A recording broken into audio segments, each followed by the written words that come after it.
have like 80 pages left of When No One Is Watching. So I'm hoping to finish this morning, and then I go for my gestational diabetes test today. So you drink like this, it tastes like the McDonald's orange pop, but like flat orange pop. So you drink that, and then you have to sit there for an hour, and then they do blood work to see, I guess, like how you're, well, it's diabetes, so checking like your blood sugar and stuff like that. I've never had a problem with that test in my last 3 pregnancies, and I've been feeling pretty good with this pregnancy and haven't gained like an exceptional amount of weight or anything like that. I have actually like gained no weight.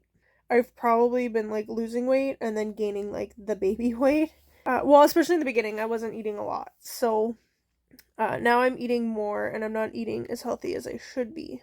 Anyways, hopefully that test goes well, but I have to sit there for an hour because they have to do the test, like, they have to make sure they're getting your blood like right at that hour mark. So I'm hoping to start a new book for that. So I want to finish this, but I just wanted to share this one quote that is just, it just kind of made me, it's not a happy quote necessarily, but I just appreciated the reference. So Sydney tells this like big secret to Theo, and she says, "It's because the secret has been turning me to ash from the inside out, and I've hit the 'I'm not feeling so good, Mr. Stark' threshold. If I hadn't told him, I would have been lost." So the 'I'm not feeling so good, Mr. Stark." I always appreciate a good Marvel Cinematic Universe quote. So just wanted to share that. And yeah, I'm on page 269 out of like 330 something. So less than 100 pages now. So I'm excited. It's going well. I'm tired. I'm lying in bed after the kids have gone to school and just relaxing and reading. They suggest fasting for about 4 hours before going for your blood work. So I had breakfast this morning because I needed it. I couldn't, like, I get dizzy and feel sick and stuff like that. So I had to eat something, and then I'll go in the afternoon for my blood work, and then have a little bit of shopping to do today, and gotta take my daughter to the doctor. So yeah, just relaxing for now and reading. Hi. My house is a complete and utter shambles as per usual. I got some coffee here. I need to add some sugar to it. So I am going to put away my dishes and do another load of dirty dishes. It's like the never-ending cycles of life. The dishwasher and the laundry, the washing machine, right? So I'm gonna do that and then get back into, no, I'm going to edit the rest of my first Black-O-Ween vlog.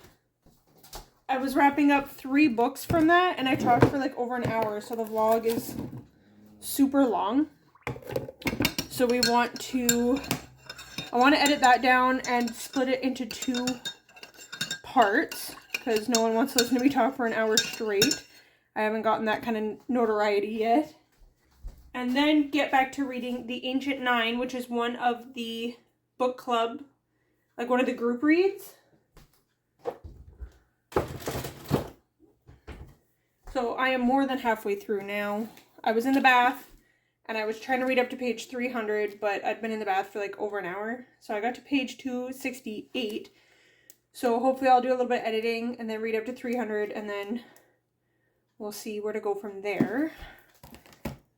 I will warm this up when I am ready to sit down and read or edit. Keep myself awake. It's hard I don't like cleaning normally, but it's hard to do a lot when I'm pregnant, and like hard to like bend over and do like all the sweeping and mopping and stuff. But today's Monday and my husband is home, like off of work on his days off starting Wednesday, so hopefully we can do like a deep clean of the house on Wednesday. Until then, I will try to keep up with throwing out all this garbage the kids collect and the dishes. The kids use Wow butter because I'm allergic to peanut butter, and then they can bring it to school, and jam and things like that, and they always take the lids off and never put them back on. I don't understand it.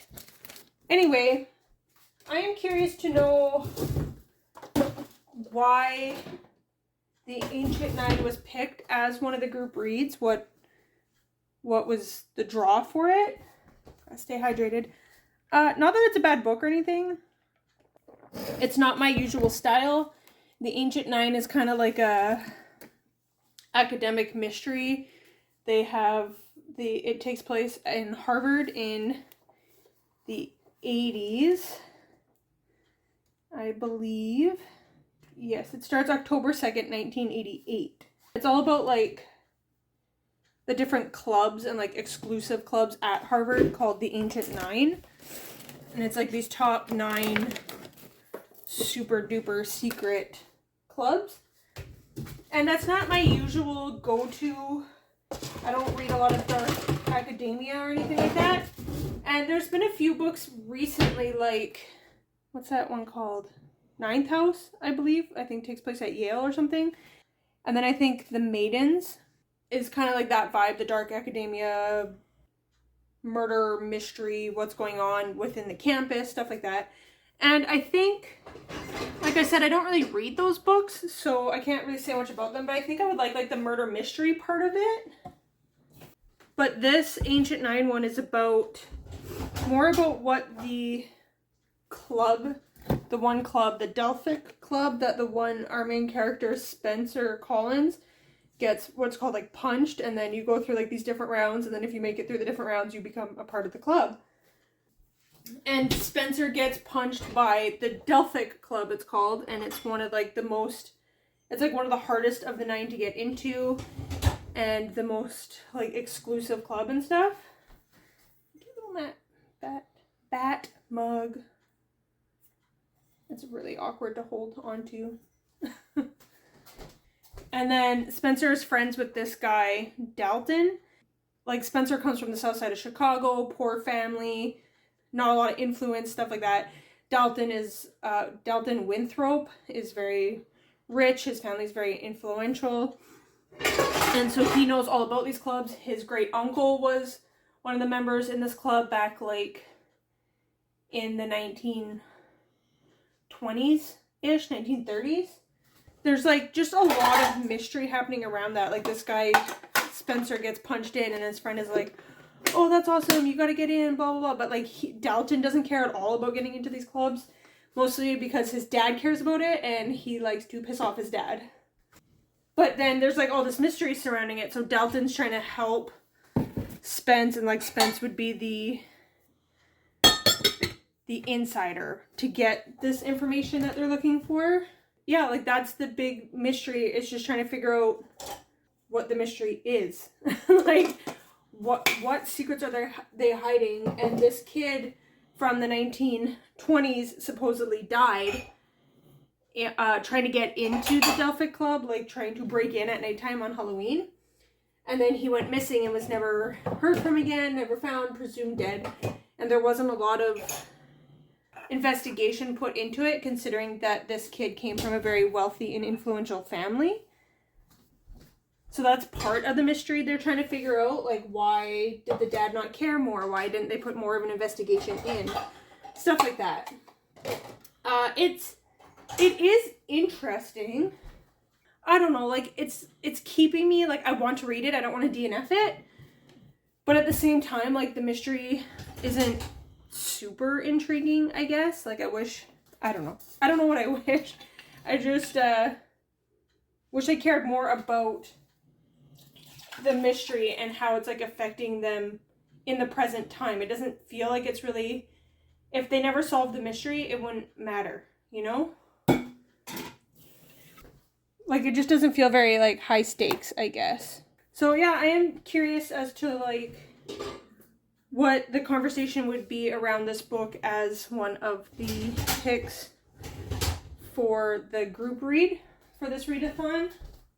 Other than the fact, like, the Spencer Collins guy that's getting punched in for the Delphic club is a black kid, and that's very rare to have minorities in this club. And it takes place in 1988, so of course that stuff, like, it's becoming slightly more common for them to have a minority, but still no women at all. Like, it's completely male only. The dog's sitting in the middle of the kitchen farting. But they are starting to have like a few more colored people and minorities there, but still like really rare. And there's no like, Spencer has no affluence or anything. Like his family isn't billionaires. His family isn't like contributing. He's like the first one to go to Harvard, stuff like that. So there's that part of the conversation to be had for sure. I'll be interested to hear what other people have to say about it anyways. And then the other thing I wanted to talk about, like, they're doing all this stuff to get, like, initiated. It's not like those, when you see on TV or whatever, when they're trying to do, like, what's, like, the hazing or whatever when you're going into college and stuff. Or you're trying to get into, like, the fraternities or the sororities or whatever. There's usually, like, pranks and stuff you have to do, right, to get into these clubs. For this, like, getting into the Delphic Club, it's not exactly like that. It's more just, like, they are taking them... The first, like, invite is just to a dinner to the club, like, the mansion where they hold the club. And then... Loud, fast. The next night, they went... for a drive into not New York. I can't remember, somewhere, because they're in Boston, right? So anyways, they went into a drive somewhere to this guy's farm that used to be part of the Delphic Club, and he's been hosting this night every night for like 10 years. And then the guys just go there and they break into 3 teams. And these people have made it to like the second round of like the initiation stuff. They go on this farm and then there's 3 teams and they all play football together, and there's like 4 games in total. And then whoever wins that game, they get this special prize. And the special prize is just like a house full of naked women. And I'm like, it's typical like college male fantasy stuff. And then like this next round that they did, 3 members and 3 punchies got to go to New York and visit another one of the past members. And he's got, like, of course, they're all, like, extremely rich. So he's like, here's a bundle of cash. And they went out to, like, the strip club and stuff like that. And Spencer, at the beginning of the book, meets this girl who's, like, working at Harvard. But she doesn't go to that school. She goes to, like, a community college in Boston. But he's like, she's the most beautiful woman I've ever seen. And he's trying to start a relationship with her. And she's like, no, I don't date Harvard boys. I don't date them. And... he's just trying, like, so hard to be like, okay, well, how about you need to eat dinner, I need to eat dinner, how about we meet for dinner? So it's a meeting, not a date, right? And he's just talking about, like, how much he loves her, and then he goes out on this New York trip with the club, and is, like, making out with these women and stuff at the club, and getting lap dances and stuff like that, and I'm like, I don't know, maybe I'm just a prude, I don't know, but, like, if somebody was, like, trying to court me, we weren't actively dating yet, so it's not like he's cheating, but he's still, like, interested in me. And you're trying to get me to date you, and then I find out, like, how would you find out? I don't know, but I find out you've been going to, like, these strip clubs and making out with other women and getting lap dances and stuff. I'd be like, no thanks, I'm not interested anymore. Because, like, I don't know, I'm very, very loyal, and if I was interested in a guy... and he was showing me even a little bit of interest, I would want to, like, pursue that and not just, like, hook up with another guy who was interested in me just for that night kind of thing, right? Why would I throw my chance away on, like, a good relationship just for a one-night hookup? And I'm not that kind of person who is going to be going out for hookups and stuff like that, like, one-night stands and stuff. And like I said, I understand, like, this is the college scene. That's kind of like what it's all about, and everyone knows, like, I'm a Christian, so I'm not going to be doing, like, I'm a Christian now, and I never went to college, even before I was a Christian, so I never just had those experiences. But even if I did go to college, I don't think I would have been, like, hooking up with a bunch of different guys or anything like that. Before becoming a Christian, I might not have been completely innocent, but not just, like, one-night stands all the time either. And I've never been somebody who drinks, and I feel like that happens more when the alcohol's flowing, and I wouldn't have been drinking enough to want to hook up with just, like, random guys. But anyways, I would be upset knowing that this guy's, like, pursuing me and then going off and just being with other people. But again, that's part of the that's part of the college experience anyways. And it's probably, sadly, may not be all that different at a Christian college. I don't know, I guess it depends where you go. Or as a Christian in a college, because you don't have to go to a Christian college just because you're a Christian, but anyways, how Christians act at college is like a totally different conversation. Yeah, that's all I really wanted to share for now. I'm also listening to Kindred by Octavia E. Butler, and I'm really, really enjoying that. Once again, I got another audiobook that has like a really good narrator. I really like her voice, and I'm really just enjoying the story and the characters and stuff in the story. I couldn't remember exactly, I'd heard of it before, but I couldn't remember exactly what Kindred was about. When I picked it up, I just needed a book that was written in the 1900s, and this book, I think, came out in the 90s, like late 90s, and takes place between like 1976 and like the 1800s, like 1819 or something like that. And so, of course, she's dealing with going back to a time where there was slavery. And in her time, she's a black woman. I'm trying to remember her name.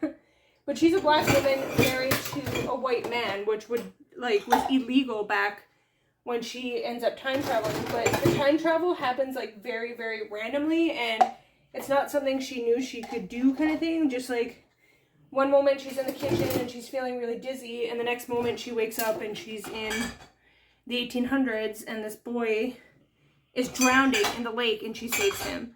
And then she ends up back in her kitchen with her husband, and he's like, you disappeared. Like, legit, before my eyes, just disappeared. And she tries to explain where she went, and he's like, how's that possible? And she's like, you saw me disappear. And then she goes again, like, and she was only gone a few seconds, but in 1800 she was gone, like, several minutes, like, maybe 10 minutes. But her husband's like, you were gone and then you were back, but within a few seconds. And then later that day or the next day, she gets called again and saves the same boy years later after he's fallen out of a tree and like breaks his leg. And so she's like, hey, there's something that's tying me to you and I have to like save your life kind of thing. And every time he seems to be in danger, she gets called to help him. So she's trying to figure out like, why is this happening? And like, even though it was only like a day ago that she had saved him from drowning, it had been like, and then he falls out of the tree, it had been like 5 or 6 years for that boy. I like the conversation in it because the boy is white and his father owns slaves on his land. And back then it's just kind of like accepted, like it's normal, it's a part of life, right? Like not, I don't know, it's just a normal part of life for them back in the 1800s, and she's coming from 1976, and of course she's very uncomfortable with it, but also is like trying to survive in that time because she doesn't know how long, she can't control when she travels, so she's just trying to like get along, like yes sir, yes ma'am, keep her head down and do what she can to survive in a time that's like devastating compared to where the time that she's in. But of course, back then, they used the N-word quite a bit. And so the boy says something to her and calls her the N-word and calls the other slaves on his plantation the N-word. And she's like she could get really, really, really mad about it and be like, that's wrong and blah, blah, blah. But she realizes the time she's in. And she just like calmly, and he's a kid, like he's like 9 years old, 7 years old, 12 years old when she's seeing him. And his name is Rufus. And she's like, Rufus, where I come from, that's really offensive. Please don't call me that. Call me black. Call me colored. Call me like anything else. Just even Negro, I think she says, is like acceptable compared to the other N-word. And he's like, why? That's what they're called. And then he calls like the other slaves the N-word. And she's like, please don't use that word. He's like, but I didn't call you that. And she's like, it's still not right. How would you like if I called you white trash? And he's like, I'm not trash, blah, blah, blah. And she's like, see? I wasn't calling you trash, but you don't like it when somebody does call you trash. So she's just like explaining this stuff to him.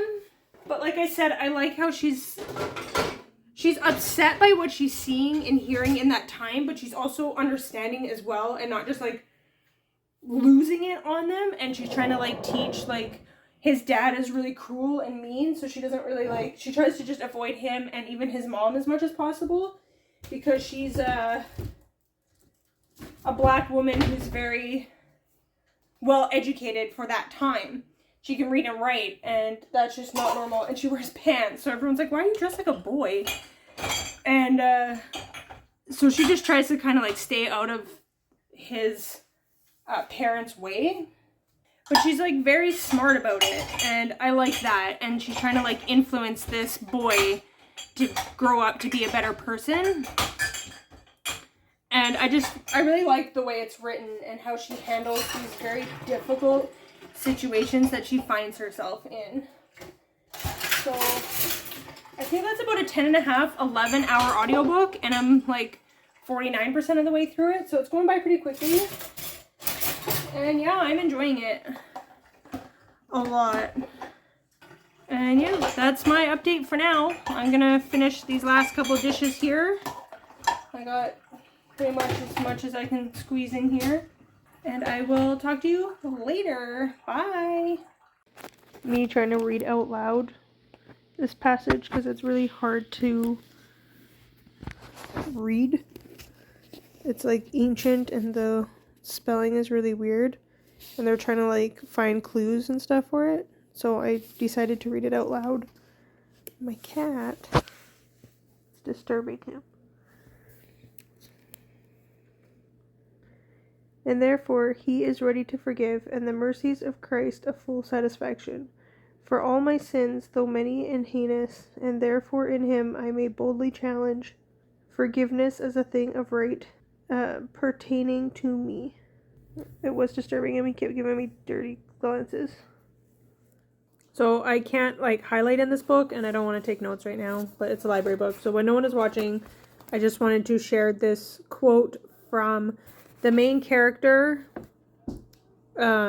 Sydney is a black female, and Theo, the other main character, is a white male. And so this is from his perspective. Between this and Kendra Hill's conversation, I'm realizing that I'd never thought much about black communities or black people, really. I had, of course, but in the same way I think about the U.S. Postal Service. It exists and functions mostly, but I don't know the nuts and bolts of how things get delivered. When I think of a black community, the first thing that comes to mind, even if I don't want it to, is crime. Drugs, gangs, welfare. That's all the news has ever talked about since I was a kid. Not old people drinking tea. Not complex self-sustaining financial systems that had to be created because racism means being left out to dry. It is 6:59 p.m. Today is Monday, October 18th, and I got my Blizzard earlier, and it was delicious. I get the Oreo cheesecake one, and I love it. And I just dropped my oldest daughter off at her very first ever Girl Guides meeting. We tried doing it last year, but there wasn't enough volunteers and people to, like, lead the specific group, I guess. So we ended up just pulling her out last year and then used that money to go in this year. And then my younger daughter is on a wait list. And then my son was asking about it. So I guess we got to look for him too. But yeah, fun. So it's usually uptown close to where we live. But this time it was downtown. I think just because the building they could get had a bigger space. And it's kind of cold. So they don't want to be meeting outside if they don't have to. And the fact that it's like dark outside now. And it's only 7 p.m. So the building is downtown. So I have another hour. She gets picked up at 8. She gets dropped off 6:30 to 8. So we have an hour just chilling in the car. So they have the Switch. Which, Rylan, you have to save it and give it to Maya, okay? Why? Because it's Maya's turn again. They have the Switch and they're watching a VeggieTales movie that I put on. And I'm going to keep reading my Ancient 9. I'm on page 316, so I think I have just over 100 pages left. 411. Wow. there's 412 pages, so I have like 96 pages left. So I don't know if I can finish that tonight. I'm a pretty slow reader, but we will see. So I just finished The Ancient Nine, and I have to go to work in 45 minutes, so I am leaving now. I have to buy some stamps to send some things to America, and I was going to stop and get Starbucks and then go to work. So I finished this before work, yay. And we got in like this huge order of inventory in at work that there was like 6 of us working on it on Sunday. So if there's any of that left to do, I won't be able to get any reading done while I'm at work. But I am going to grab the Confessions of Franny Langton and see if I can start that at work or at least tonight. So I am here to do a quick little wrap up for the Black-O-Ween-a-thon. It is November 4th, so I'm a little bit behind, but it's been a little bit hectic. The kids had a 3-day long weekend, Friday, Saturday, Sunday, which was Halloween, and then 2 of my kids had a bad cough, so they had to stay home from school on Monday, but they got negative test results for COVID, so they're back at school now. And today is Thursday, so yesterday I had a little bit of time, but me and my husband went out on a date, and I slept in a little bit because I have had a headache for like 3 days, and I'm up all night peeing, because every time I have like a very active bladder without being pregnant, but every time I roll over in bed, the baby's like straight to the bladder. So anyways, I am down in my little reading corner to do this quick wrap up, but I wanted to show off my cross stitch that I made. It says, "Fear not, little flock, for it is your Father's good pleasure to give you the kingdom." And I read that scripture like last year or the year before. Probably last year, I think. And I really, really, really liked it. And I don't know, it just really resonated with me. And I've been wanting to do a cross stitch of it ever since.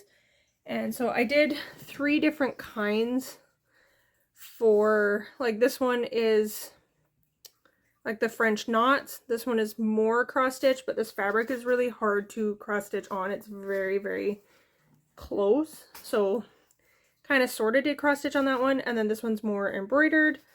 And then I got my little flower sequins types things. And then my little butterfly buttons and things like that. I like doing cross stitch, but adding other things like these kind of sequins or buttons or whatever. So I'm just gonna, here's my wall here with Thor, my little storage thing. And then I got a little wooden hanging shelf thing with a couple little teddy bears on it. My reading corner is downstairs where my kids are. So they are constantly stealing my stuff, like my teddy bears and stuff like that. So we are just gonna plop this here. I have no, like, anyone who's a parent knows, like, you have no space that's yours, and it's so annoying. Anyways, I'm trying to think about what I talked about in part 2 of my Black-O-Ween-a-thon. I talked about mostly the Ancient Nine, and mentioned I was reading When No One Was Watching, and then talked about the Ancient Nine and a little bit of Kindred. So I want to do the rest of this. This like basically popped right out of the wall. Well, just gonna precariously hang there for now on my wall.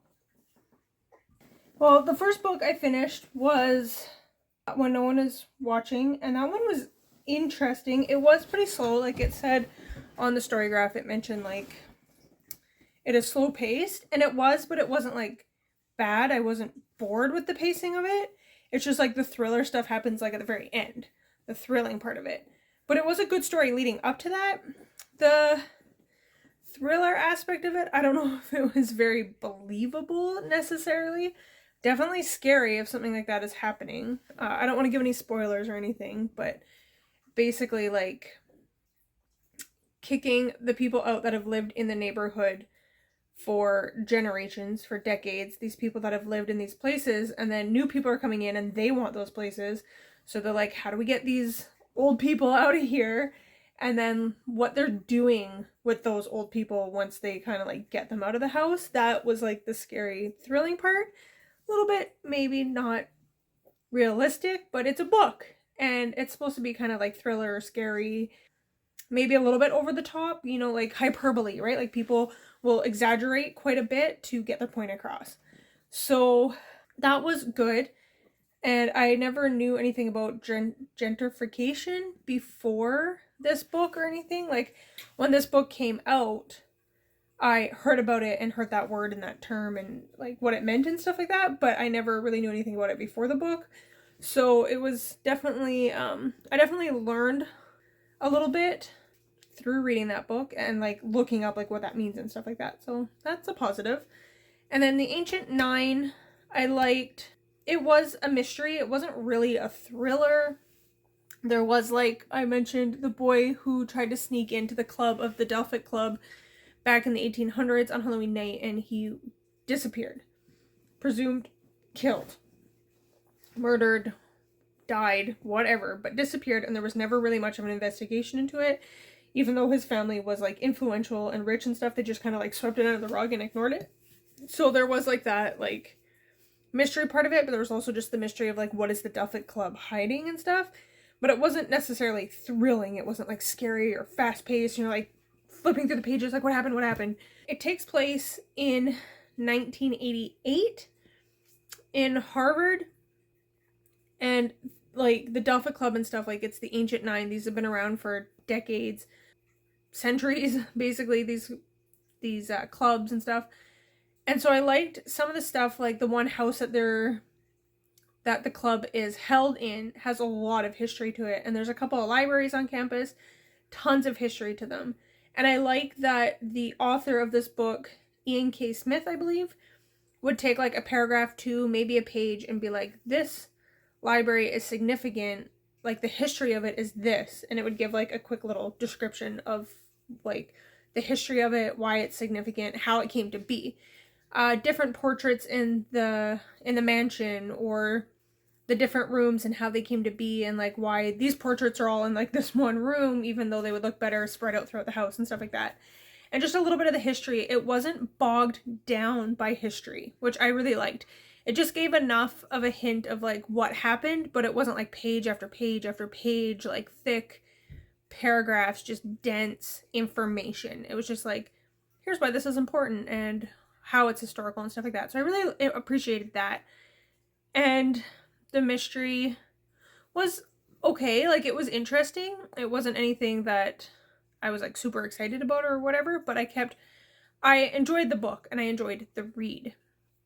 So that was the Ancient Nine. And then I read Kindred. I really, really appreciated, and I talked about that, and how the main character, which of course I can't remember her name, how level-headed she was in the situations she was put in, coming from the 1970s, traveling to the 1800s, going from a free woman in America married to a white man, to traveling to a place where marriage between interracial couples is illegal and everyone that looks like her is a slave. There are a few free people and stuff like that, but it was kind of like not quite picking up momentum just yet. It was just, I think she travels back to like just before the Civil War and stuff, and she talks about like there being history there.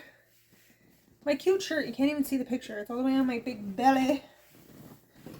But she talks about there like all this history that's coming, but she's not quite there yet. And just how level-headed she was in those situations, and just trying to be like, she's angry and upset, and she witnesses a couple of whippings of slaves that, for whatever reason, angered the overseer, the person who owns the plantation and stuff like that.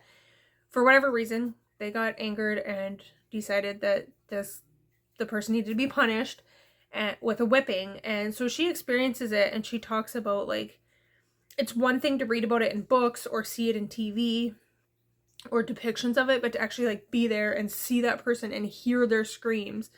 And it isn't like staged. It's not acting. These are real physical screams that this person is going through, and like the blood and the sweat and just all this stuff. that was very descriptive, and it was really interesting to think, like, yeah, we are kind of desensitized to it in the sense, like, we all know it's wrong. Like, if I saw somebody being whipped, if I saw somebody whipping their dog, like, I would be devastated. I'd be like, what are you doing? This is wrong. This is horrible. This is just devastating. Like, get that person, that animal out of there. Like, not equating people to animals, but just, like, even just saying, like, today, like, we don't even allow people to do that to their animals. Like, if we see animal cruelty of any kind, we, like, freak out. They were doing this to people. Like, it's unbelievable, but we can desensitize ourselves to it because it's not in our faces now. We're not seeing it, like, walking down the street, like, oh, that person did something wrong, look at them getting whipped, they deserve it, kind of thing. Like, no one deserves to be whipped. Okay, let's just put that out there. But it's just an interesting thought of, like, she got to experience something in person and seeing just how raw and horrible it was. And I thought Octavia E. Butler did a really good job in those descriptions. And at one point, she is whipped as well. She's back in that time in the 1800s. She gets whipped, and she's, like, passes out and ends up time traveling back to her own time and has to find ways to clean up the wounds on her back because her husband isn't with her. He's still back in the 1800s. Like, he didn't travel back with her to the 1970s. So she has to, like, kind of, like, clean these wounds that are on her back, which is hard enough to do, and try and keep them. She's like, I can't go to the hospital or whatever. They're gonna be like, how'd you get this kind of injury? So she's trying to, like, clean that up and put antiseptic and stuff like that on it. And it's called Kindred, so it does follow, like, her ancestors from that time in the 1800s up till her. And she's trying to keep, like, her ancestry alive. Basically, that's her job by time traveling. She's trying to make sure that her family line continues. So that was really interesting, and just seeing the differences, like, somebody traveling from a more modern time to back to that time. And her husband's like, this is kind of cool, like, seeing the Midwest and stuff like that before it became what it is now, or what it was in the 70s anyways. And she's like, this is not cool. This is not fun. And I can understand that, though, like, as a person, a white person, like, it'd be cool to travel back to any time and see things. But at the same time, like, even if we went back to, like, the Roman Empire and stuff, and people are, like, burning Christians at the stake and stuff like that, like, there's persecution and stuff all throughout history. There still is today. It's not done. But, like, any point in history you go to, you can see some really horrible things. But there would also be some really neat things to see, like them building the pyramids or something, like, which was slavery as well. But just seeing, like, these marvels being built at that time, or the invention of the wheel, or discovering fire, or whatever. Like, there's cool things in the past as well that would be neat to see. But not being able to control when you go and stuff would be scary. And yeah, I'd want to travel knowing that my person was safe, which is not the reality for everybody, sadly, that could be traveling to the past. But time travel is not a reality, so what else did I read? I gave up on The Confessions of Franny Langton. If it wasn't for a readathon, I may have continued reading it slowly, kind of going through it, but I just wasn't all that interested. And maybe it was because I had just listened to Kindred. Part of that is a slave narrative, and Franny Langton is a slave, and the book starts, she's on trial for murdering her mistress and master and mistress, and she's like, I didn't do it. That's the mystery. What did she do? And then she's writing this lawyer person and is like, let me tell you my story. When I was 6, like, and so it goes, like, way back to, like, the beginning of her story. And, like, the first people that she was with as, like, a house servant before coming to the people that ended up being murdered. And she's caught, like, in her mistress's bed. She's asleep, and she's caught with, like, blood on her hands and stuff. Like, it's very much cookie in the hand jar kind of thing. Like, how can you say you didn't do this? But it goes back to, like, whoever had her before that. She was taken from her mom or something like that and put into the house of this landowner to serve his wife. And there was already another servant girl there, Phoebe or something like that. It wasn't Phoebe, I know that much. But anyways, there was another servant woman in the house that kind of, like, taught her a few things and stuff, but she didn't really like Franny and whatever. I don't know, but I just felt like it was kind of like, I was like, I don't care. Normally, like I said, I would have read it and kept up with it, but I just wanted to move on to other books, and I really wanted to read The Light Seekers because that was a book I bought, where Franny Langton was one I got from the library, so I can always take it out again later. And Light Seekers was one of the group reads. So was Franny Langton, but I only had like less than a week left. So I moved on from Franny Langton to The Light Seekers by Femi Kiyoti, I believe. And that one was interesting as well. He is like, the main character in that was in the States for a while, but they are from, where do they travel? He is living in Lagos, and he gets called to this other town to investigate these 3 horrible, horrible, horrible murders. These 3 college men are beaten and dragged down like this road, and they're just like brutally beaten, and then they have tires thrown over their necks and they're lit on fire. And the one kid like falls and like smashes his head and stuff like that. Like, it's really, really, really brutal. That's how the book starts. And you're like, okay, the father of one of those kids is like, I want to know what happened. And he calls up Samuel, I believe, and wants his help. But Samuel's like, I'm not a detective. He is a psychologist, and he does like, he investigates crimes and mob mentality and riots and stuff like that, but from like a clinical psychological perspective, and wants to know, not like, he's trying to find out like the why, not necessarily the how it happened or who did it, but why was it done. And he's like, I'm not a detective, I can't find these answers for you, you gotta go to the local police and stuff. But there's connections, like his dad is connected to the father of this kid that died and stuff like that. So anyways, he ends up going, and because he's mad at his wife, because he thinks his wife might be cheating on him, so he's like, I need to get out of here and do something else. So he goes to investigate this crime, and the father of the kid that was killed he's like the head of one of the big 3 banks in this country. So he's got like lots of money and resources, and he gives him this like driver guy who's like, this guy's gonna help you. Chica or something his name is. He's gonna help you with the investigation and like driving you around, whatever you need, go to him. Again, it was interesting. I like the psychological aspect of it, and thinking about like, why do people do what they do, and how do we find ourselves in these messes when it comes to like being in a mob and a riot and stuff, and how you can find yourself caught up in a situation like you would never do these things, but because there's like that mob mentality there, you find yourself in this situation, and you're like, what do I do? Like, how did I get here, right? And there's questions about this kid, Kevin. Out of the 3, the one dad is like, we have to find out like, why, how did Kevin get there?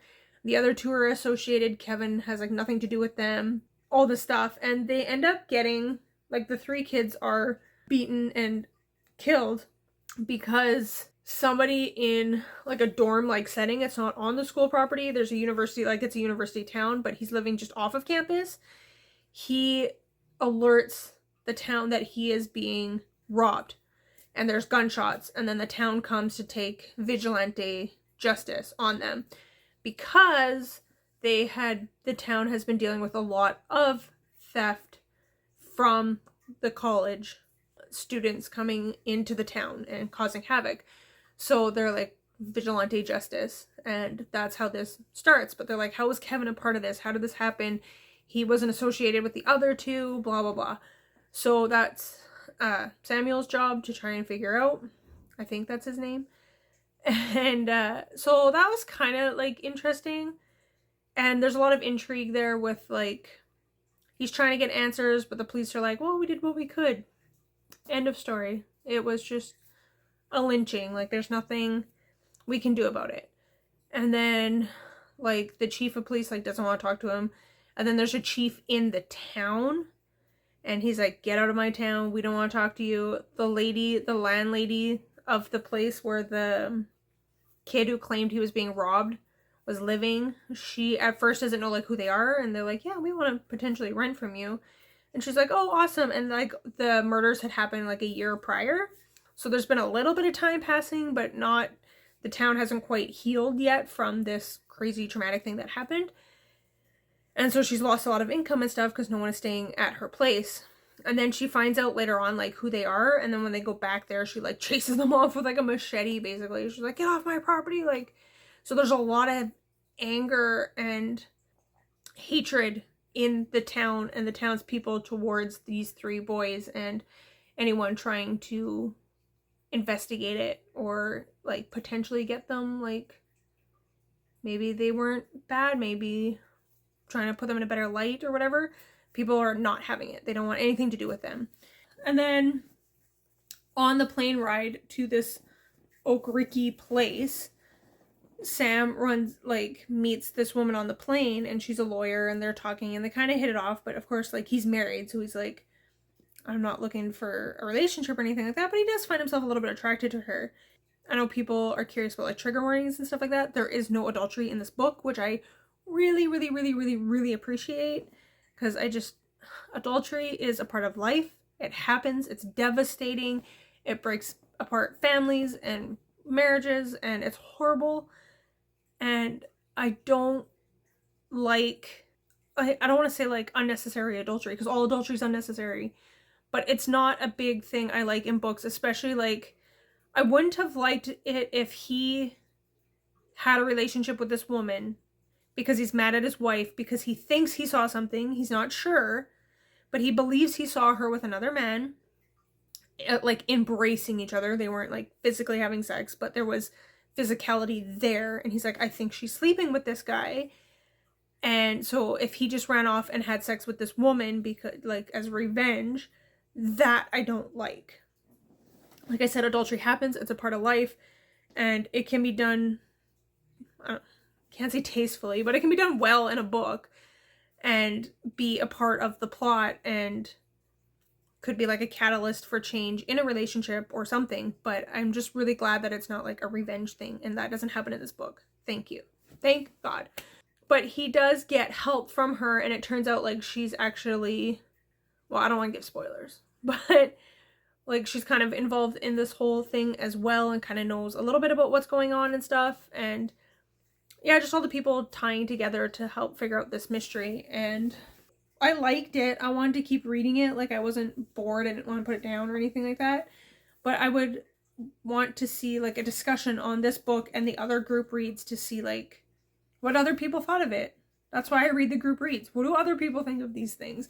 So I would definitely be interested in that, hearing other people's thoughts on it, because I don't know what to say about it. But anyways, I'm going to wrap this up because I've already been talking for over 25 minutes. Let me know if you participated in Black-A-thon, if you're participating in any other readathons for the rest of this year. I'm doing a Digitathon now, and I also did the Cozy Readathon, the weather readathon, the 1 week, October 22nd to the 27th, I believe. I did that one, or the 21st to the 27th. And then the reindeer readathon in December. So lots of readathons for me going on. And I'm terrible at vlogging, but hopefully I will slowly get better at it. And yeah, thanks for watching. Comment, like, subscribe, all that good stuff. And I'll see you next time. Bye!